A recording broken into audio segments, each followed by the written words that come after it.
I'll finish here because you will not do anything about this, and shame on you because our Jewish community need looking after, and as Mayor of London you are not doing that. We have had these anti-Semitic comments constantly from these hate marches, and you don't comment on that at all. But last month you said politicians have refused to condemn the rising tide of hatred in this country, so you should be happy to condemn the behaviour we saw at these pro-Palestinian protests. Do you think to scream from the river to the sea, which they're doing during these hate marches, is appropriate? Do you think it is anti-Semitic?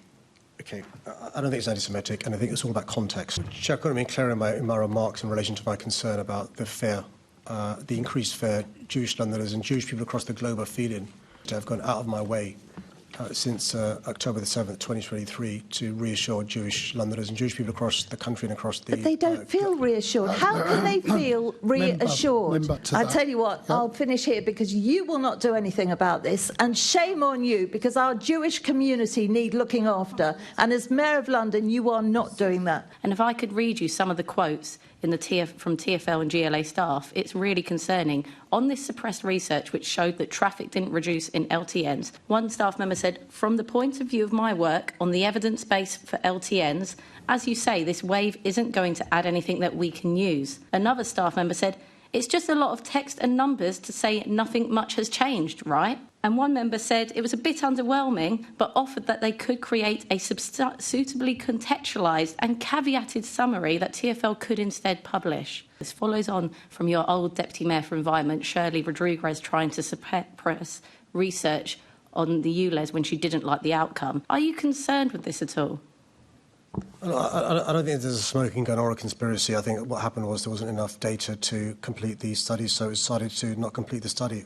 There was 4,500 surveys completed. That's 4,500 Londoners that gave evidence. You are putting press releases out to the London Standard when you've got 12 responses on Oxford Street. Now, you are somebody that's claimed from 2021 and beyond and previous to that that LTNs reduce traffic. Actually, this is a new insight. Is it not the case? It's just an insight that you don't like. But more importantly, officers now know they can report misconduct and won't have the issues there were previously, and there's been a cultural change as well. You say that, Mr Mayor, and you only had to view the Panorama programme to realise that many of those officers didn't know that the Met had changed. The last staff survey of the Metropolitan Police revealed that only 10% understood the new Met for London programme.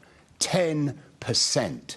And that's after 2 years from the previous Charing Cross crisis. And actually, you go on about internal reporting, and it took somebody from another police force to report the appalling behaviour of somebody at Charing Cross. So are you sure police officers know that the Met has changed? Because those police officers didn't. You released a statement the day after the protests, and at no point did you criticise the appalling behaviour we saw. You were unequivocal when you were talking about one particular protest last month, claiming that that was far right. Well, so why don't you describe these protests as clearly? Because they're not only plainly wrong, they are anti-Semitic. Look, the difference, I would say, respectfully, between the member and myself is I'm consistent. So the member argues for the right or the far right to protest, but criticises pro-Palestinian protests. They're not far right. They wave flags like this. That does not make me far right. That makes me very patriotic, actually. So you immediately come down on those, and yet we have had these anti-Semitic comments constantly from these hate marches, and you don't comment on that at all.